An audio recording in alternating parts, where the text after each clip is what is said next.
Salam alaikum, Azul, bonsoir. Les régimes prédateurs font tout et usent de tous les subterfuges pour se donner l'apparence d'État honorable. Et le comble est que bien souvent, ils parviennent à tromper beaucoup de monde sur leur véritable nature.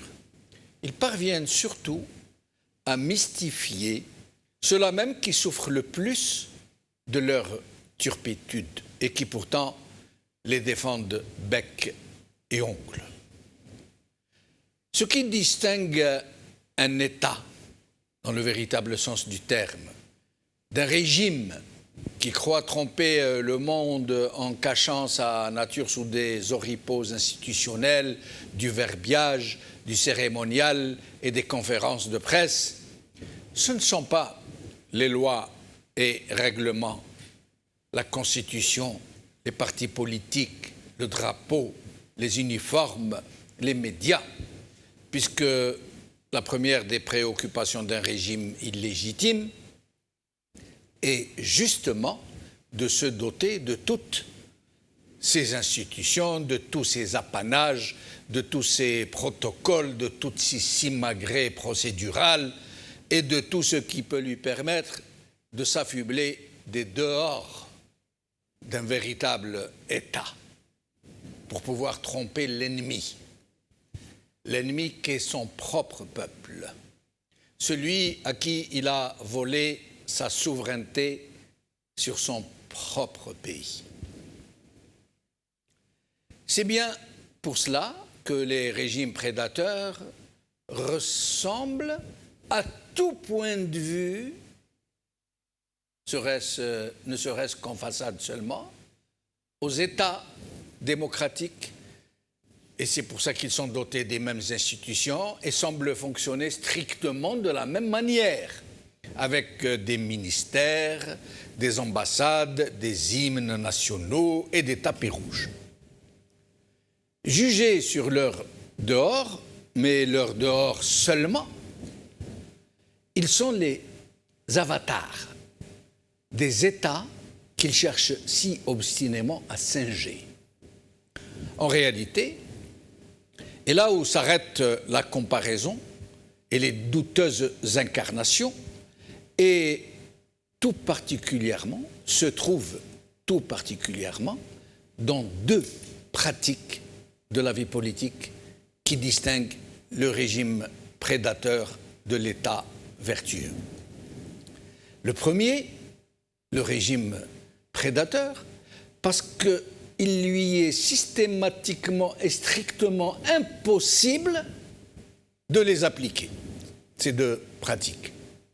Et le second, l'État vertueux, parce que sans la présence de ces deux pratiques, il redeviendrait lui aussi un régime prédateur, une coquille vide, ce qui serait anomique.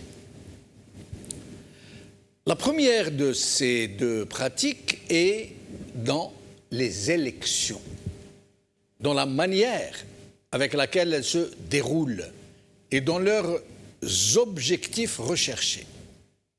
Pour un État de droit, ce sont des élections libres, honnêtes, transparentes, calibrées au moindre petit détail, organisées de façon à pouvoir réellement exprimer la volonté populaire, des élections qui ne laissent aucune possibilité de la détourner, cette volonté populaire, par le biais de la fraude organisée.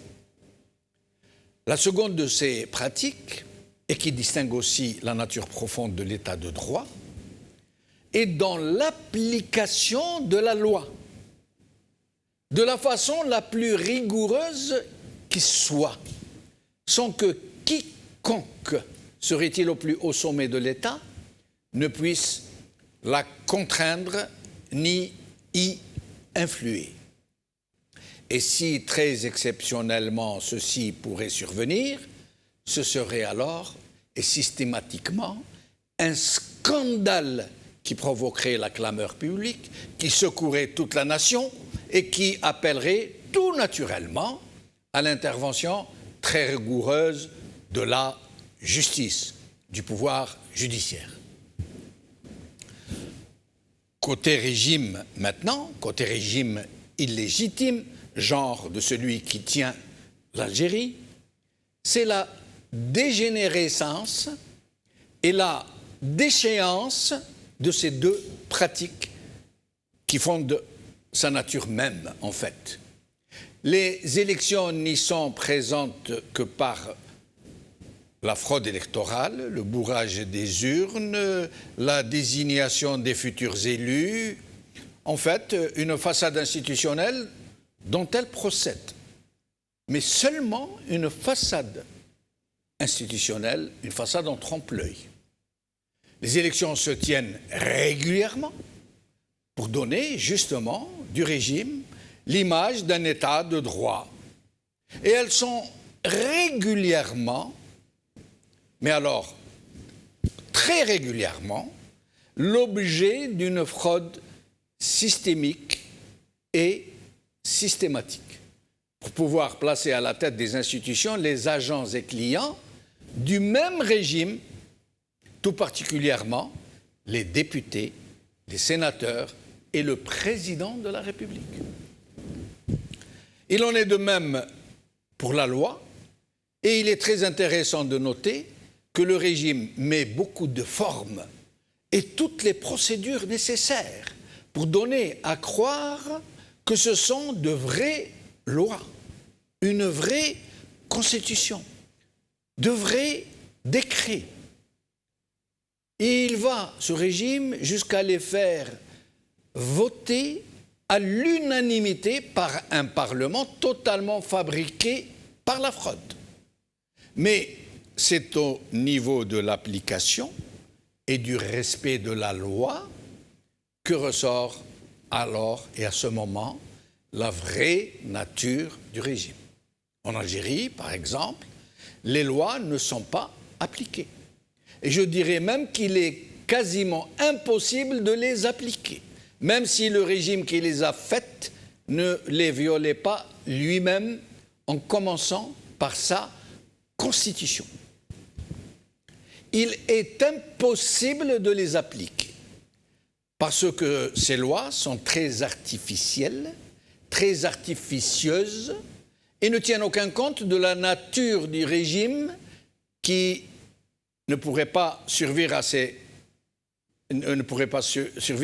si ses propres lois étaient appliquées. Je vais donner un exemple. Le code sur les marchés publics. Il a été élaboré de façon très sérieuse par de vrais experts. Il a même été copié un peu sur le code des marchés publics français, comme les autres lois, comme les autres grands règlements. Il a été élaboré de façon à empêcher et à réprimer la corruption, la malfaçon fautive et le non-respect des délais, entre autres points. Mais il ne peut pas être appliqué, puisque les marchés publics sont un moyen parmi d'autres, un moyen puissant parmi d'autres, pour le régime de distribuer des parts de la rente à certains de ses plus importants clients. Il ne peut donc pas empêcher sa propre nature de s'accomplir. Il ne peut pas priver ses relais, ses remparts, de leurs privilèges, et encore moins les réprimer. Cela n'est praticable que dans des cas précis, lorsque ce même régime a besoin de régler ses comptes avec certains de ses membres, de ses relais, qui doivent être éjectés de leurs charges. Alors là, oui, la loi est appliquée, et dans toute sa rigueur. Il n'y a qu'à aller faire un tour à Al-Harrach et d'autres prisons pour s'en convaincre. La différence fondamentale qui existe entre un État vertueux et un système prédateur n'est donc pas dans la seule légitimité populaire. Elle est aussi dans le vol des voix et dans le viol des lois.